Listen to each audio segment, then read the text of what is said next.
The sun began to set behind the arid hills of Atosa County, casting long, threatening shadows over the small wooden house.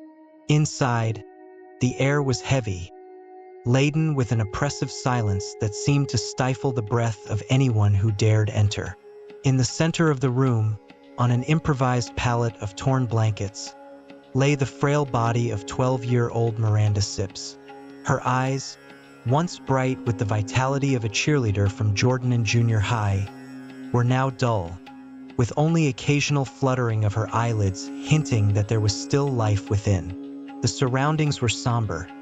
The walls were covered in dark stains, remnants of moisture and neglect. The smell of mold and sweat was almost unbearable, mingling with the sweet aroma of untouched smoothies that sat beside Miranda. Denise Banetta, Miranda's mother, watched her daughter with vacant eyes. At 36, time had been cruel to Denise, her features marked by deep wrinkles, her disheveled, oily hair falling over her pale face. She did not seem like the devoted mother she should have been. Her mind was distant, absorbed in dark and confused thoughts. She had spent the last 4 days desperately trying to convince herself that Miranda would get better. "She will be fine," she whispered hoarsely, like a mantra.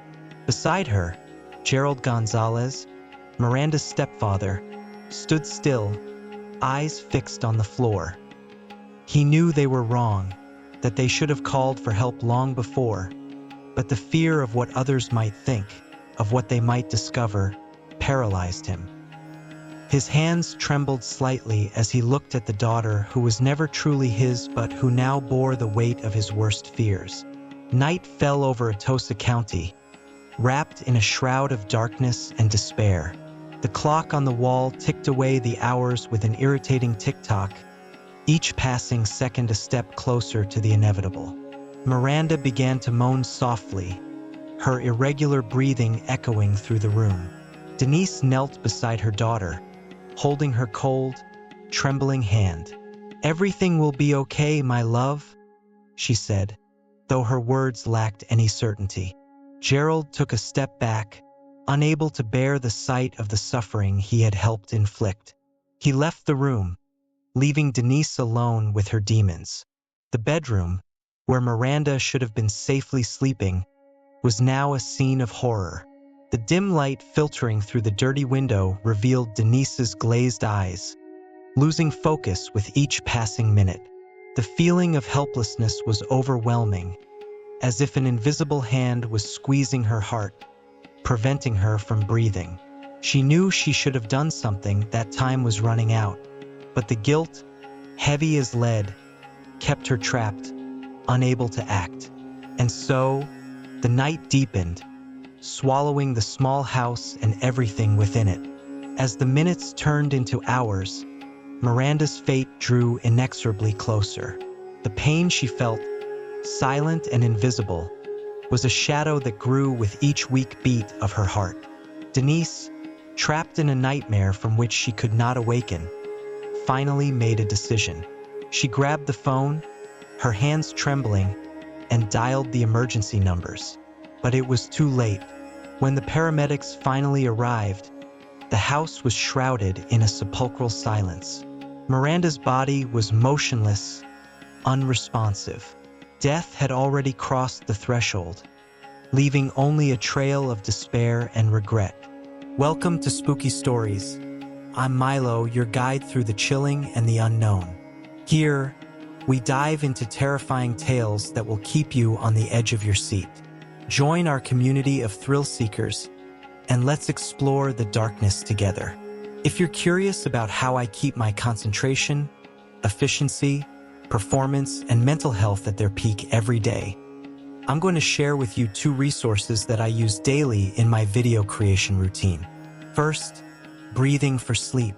This method is essential for my deep, restful nights, ensuring I wake up refreshed and ready to create high-quality content. And the best part? It's super easy to incorporate into your routine. And then there's the 7 seconds at-home ritual.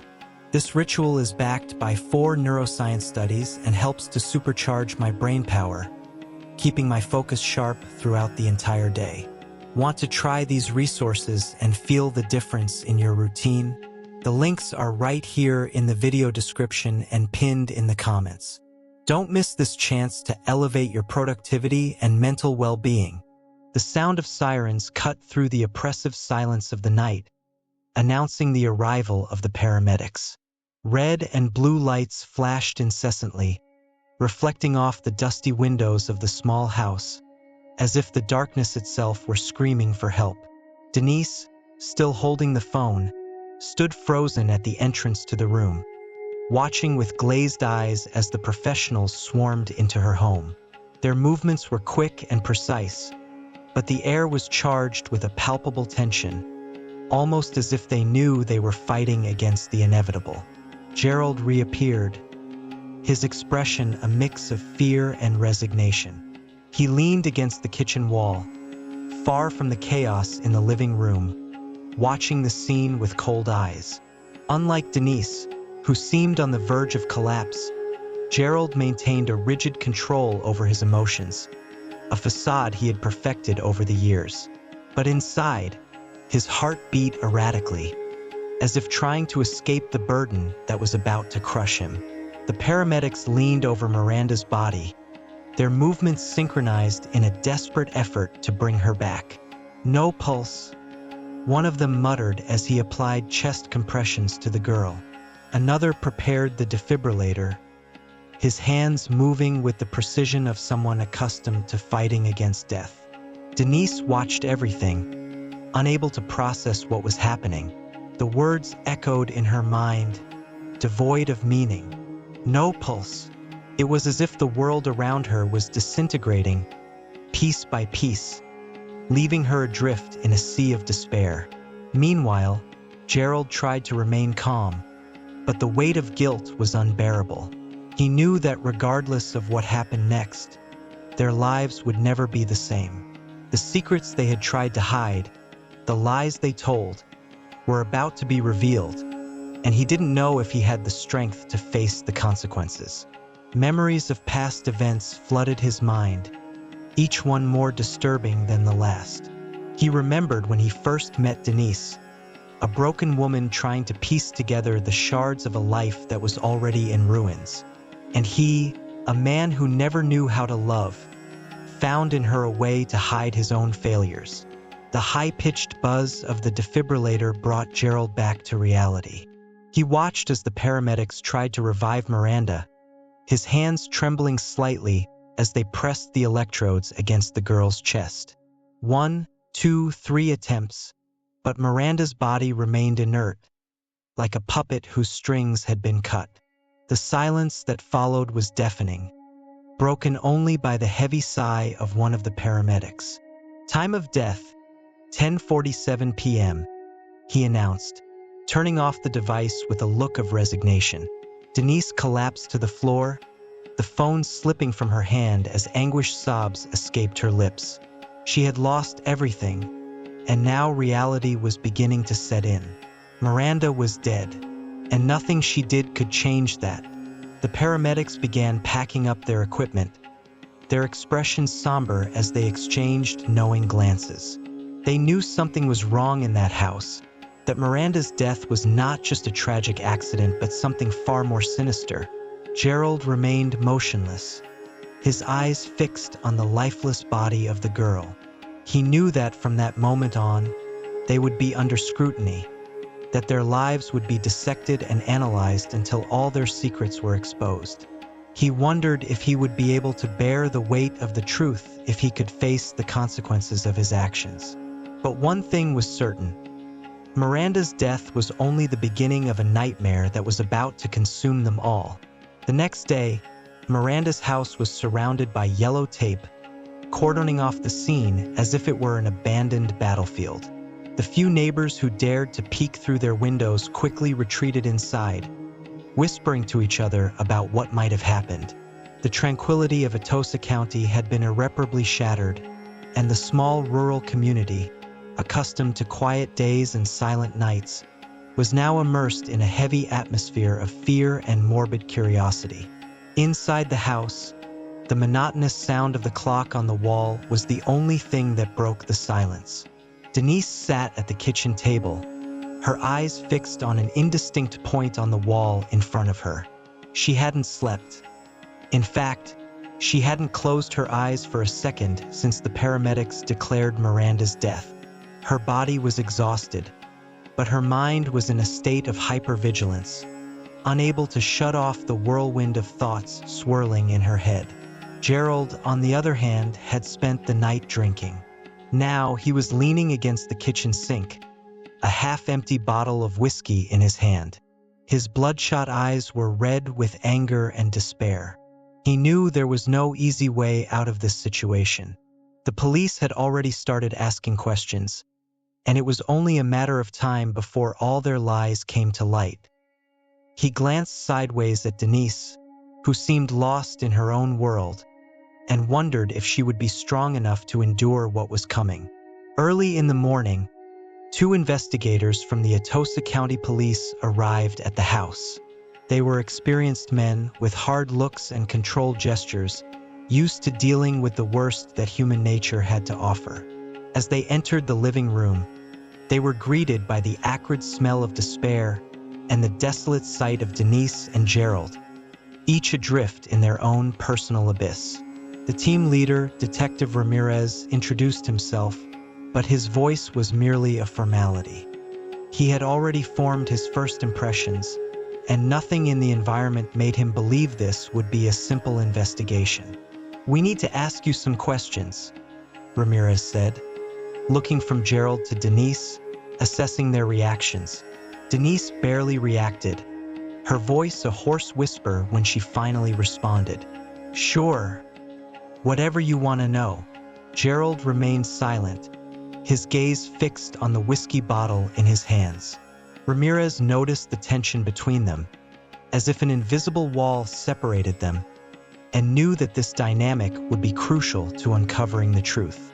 The next few minutes were filled with direct questions and evasive answers.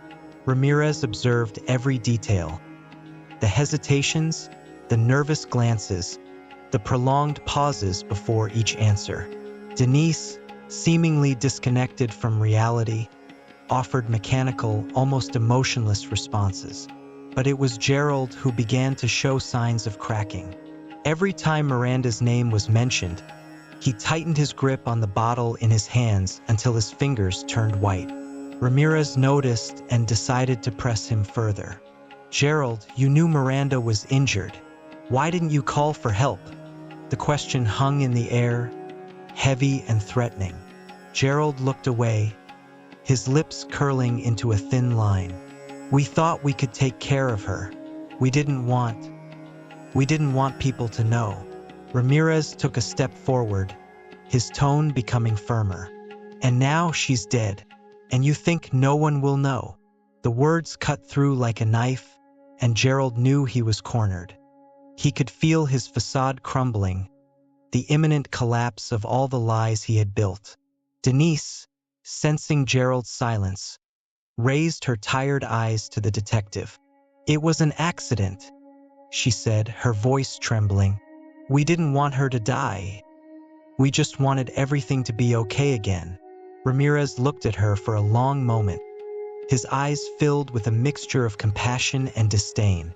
"Nothing will be okay again, Denise," he said, his voice cutting. "Not after this." As the detectives finished their questions and prepared to leave, the tension in the room was almost suffocating. Gerald and Denise knew that the next hours would be crucial, that their lives were on the edge of an abyss from which there was no return. But what they didn't know was that the abyss had already swallowed them, and that the truth, like a relentless shadow, was about to reveal them completely. The news of Miranda's death spread quickly through Atosa County, turning the small town into a whirlwind of speculation and rumors. Everyone had a theory, an assumption, and the Sips house became the epicenter of all conversations. As authorities continued their investigation, the secrets that Denise and Gerald had so desperately tried to hide began to emerge. like sunken bodies finally floating to the surface. Detective Ramirez, tireless in his pursuit of the truth, began interviewing neighbors, schoolmates, and even social services workers who had made previous visits to the house.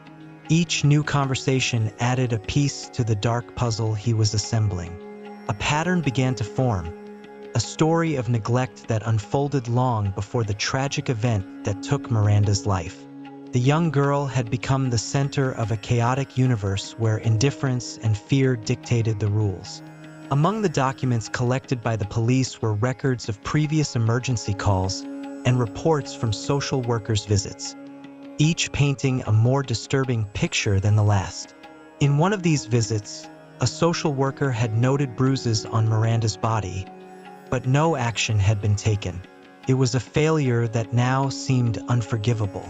With each new piece of information, the abyss surrounding Denise and Gerald deepened. As the investigation continued, Denise began to feel the unbearable weight of the consequences of her choices. The walls of the house, which once offered refuge, now seemed to close in around her. She spent hours sitting in Miranda's room, clutching one of her daughter's pillows, desperately trying to find a way to rewrite the past. But the ghosts of what had happened were always present, whispering in her ears, reminding her that there was no escape from what she had done. Gerald, on the other hand, began to isolate himself even more. He avoided any kind of contact, both with Denise and the outside world. His mind was a whirlwind of chaotic thoughts, each darker than the last. He knew there was no going back, that every lie told, every decision made had led him to this point. But the hardest part to deal with was the realization that he had always known this could happen. Deep down, he knew that what they were doing was wrong, but he had convinced himself that they could escape the consequences. The pressure became unsustainable when Ramirez returned to the house, this time with a search warrant. As the police officers searched every corner, Gerald watched with a growing knot in his stomach. When they found a small notebook hidden at the bottom of Miranda's closet, he knew everything was lost. The notebook, which at first seemed like an ordinary diary, contained disturbing details.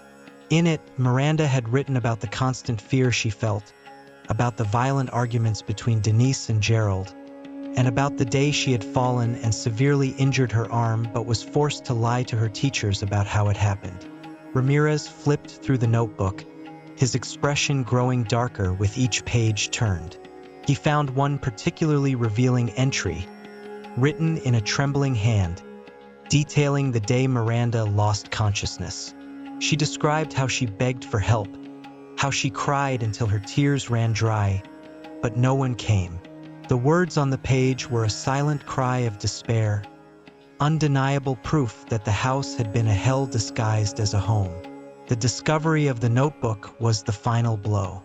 Denise broke down when Ramirez read aloud her daughter's words. "She hated me," Denise murmured, her voice barely audible. "I just wanted her to love me." But Miranda's words told a different story, a story of fear, of abandonment, and finally of death. Gerald, hearing the reading, felt the crushing weight of guilt finally break him. He tried to speak, but the words died in his throat. The silence that followed was filled only by the sound of the handcuffs Ramirez placed on his wrists, the inevitable climax of a story that should never have been written. The truth, raw and exposed, was finally out. There was no more hiding, no excuses to be made. Denise and Gerald had failed as parents, as human beings, and now they would face the consequences. But even as they were led away, the shadows of Miranda's house continued to haunt them, whispering promises of eternal torment. The Atosa County Courthouse was packed on the day Denise Banetta and Gerald Gonzalez's trial began. The small room was filled with journalists, curious onlookers, and town residents, all eager to see how justice would be served in the case that had shocked the community. The air was heavy, laden with hushed murmurs and inquisitive glances. At the front of the room, Judge Thompson, a man with a stern and unyielding expression, prepared to preside over what promised to be one of the most controversial trials in the county's recent history. Denise entered the courtroom with a haggard face, deep dark circles revealing sleepless nights and a tormented mind. Her slumped shoulders and hunched posture gave the impression of a woman who had already lost everything, including her will to live. Beside her, Gerald maintained the same cold and distant expression he had shown throughout the investigation process. But behind his impassive eyes, a whirlwind of emotions brewed, and he knew that no matter what happened, his life was destroyed. The prosecutor, the relentless David Sanders, opened the trial with a powerful and engaging narrative, painting a detailed and terrifying picture of Miranda's last days of life. He described, with a firm and clear voice, how the young girl was abandoned by those who were supposed to protect her, how her cries of pain and pleas for help were ignored until it was too late. The courtroom fell into absolute silence as he detailed Miranda's injuries, the conditions in which she was found, and how the entries in the girl's diary revealed the terror she had lived through. When the prosecutor presented Miranda's notebook as evidence, the atmosphere in the courtroom became almost unbearable. The words, written with the innocence and despair of a child who did not understand why she was being treated that way, echoed off the walls, leaving an indelible mark on everyone present. Denise began to visibly tremble, her hands clasped in her lap as silent tears streamed down her pale face. Gerald, on the other hand, remained motionless, but the small tremors in his hands betrayed the fear that consumed him inside. The defense, represented by local renowned attorney Thomas Rowe, tried to argue that Denise and Gerald had no intention of harming Miranda, that it was all a tragic accident exacerbated by fear and misinterpretation of the situation. He tried to humanize his clients, portraying them as ordinary people who made terrible mistakes but who, deep down, were not monsters. But each attempt at justification was immediately dismantled by the prosecutor, who used Miranda's own words, written in her diary, to reinforce the accusation of deliberate and inhumane neglect.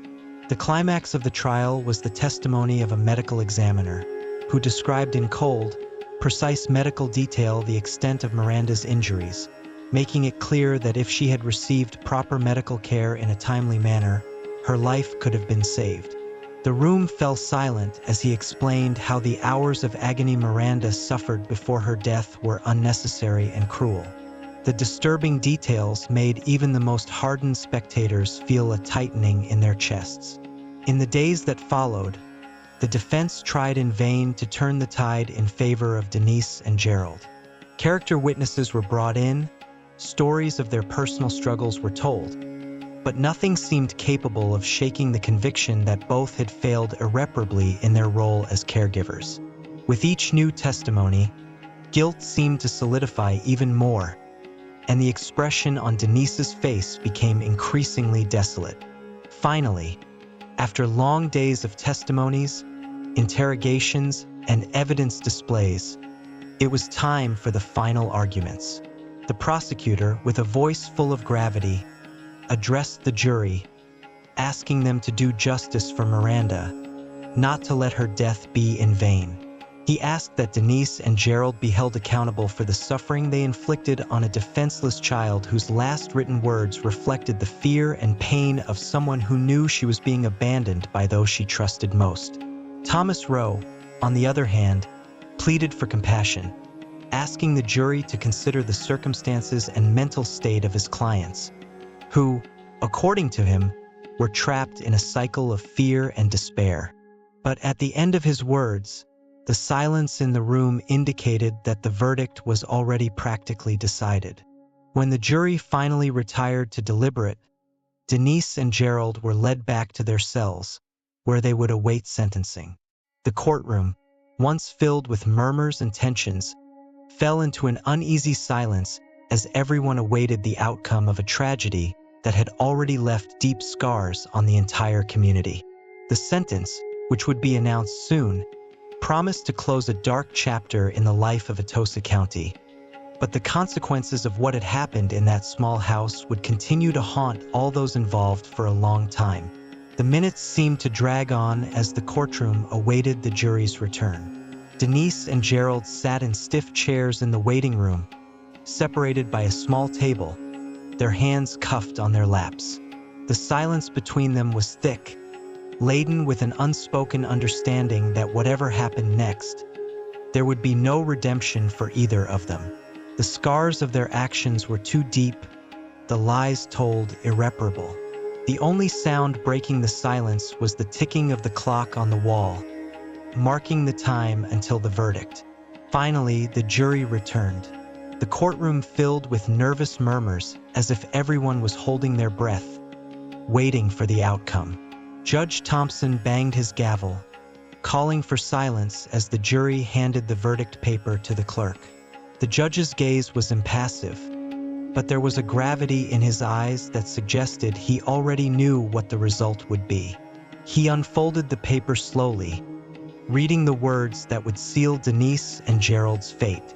In regard to the charge of aggravated bodily injury by omission, as provided by the penal law of the state of Texas, the jury finds the defendants, Denise Banetta and Gerald Gonzalez, guilty. The words were pronounced with cutting clarity, echoing through the entire room. A collective sigh rippled through the courtroom, followed by a crushing silence. Denise closed her eyes, tears finally streaming down her pale face. Gerald, for his part, remained motionless, but the rigidity of his shoulders betrayed the weight that had just fallen upon him. Judge Thompson continued, his voice firm and authoritative. The sentence for this crime, given the gravity of the facts presented and the evidence of deliberate neglect, is 40 years in prison for each defendant. Denise let out a choked sob, her hands trembling uncontrollably as the reality of the sentence sank into her mind. Gerald said nothing, but his eyes closed for a moment as if he were trying to process the weight of the punishment that had just been imposed. As the courtroom emptied, Ramirez observed in silence. He had seen many difficult cases throughout his career, but this one had affected him in a particular way. The death of a child, especially one as young and vulnerable as Miranda, was something he knew he could never simply leave behind. But, at least for now, justice had been served. The chains that kept Denise and Gerald tied to their dark past had finally closed, and he hoped that the conviction would bring some level of peace to Miranda's memory.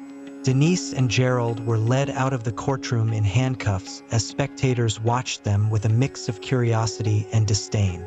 To most, they were monsters, people who had failed in the most sacred duty of all, protecting a child. And, in a way, that view was true.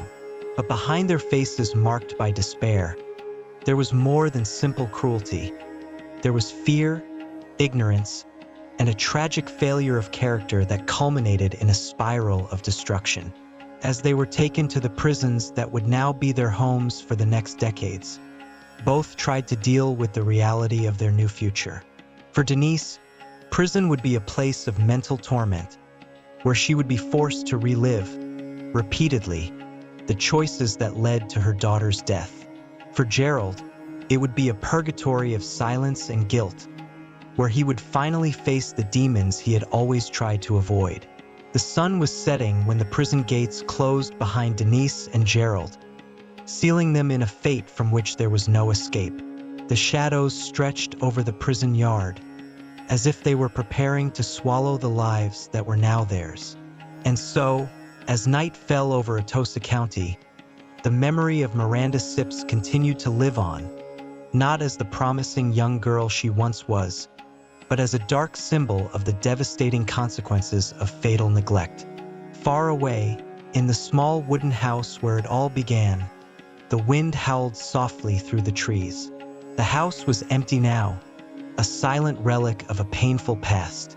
But for those who still remembered, the shadows of that tragedy would never completely dissipate. They would remain, a constant reminder that evil can thrive even in the most unexpected places, and that sometimes the consequences of our actions are so profound that there is no possible return. Now that you know this disturbing story, the question remains, what will you do with this knowledge? Do you have the courage to look at your own choices and ensure you never make the same mistakes? Are you ready to protect those you love, even when the circumstances seem impossible? The truth is, most people prefer not to think about it until it's too late. But you don't have to be like most people. You can act now, transform your life, and ensure that tragedies do not repeat themselves. So, subscribe to the Spooky Stories channel and activate notifications to continue learning how to navigate the darkest mysteries of life and, who knows, avoid the next nightmare from becoming reality. The choice is yours and the moment is now.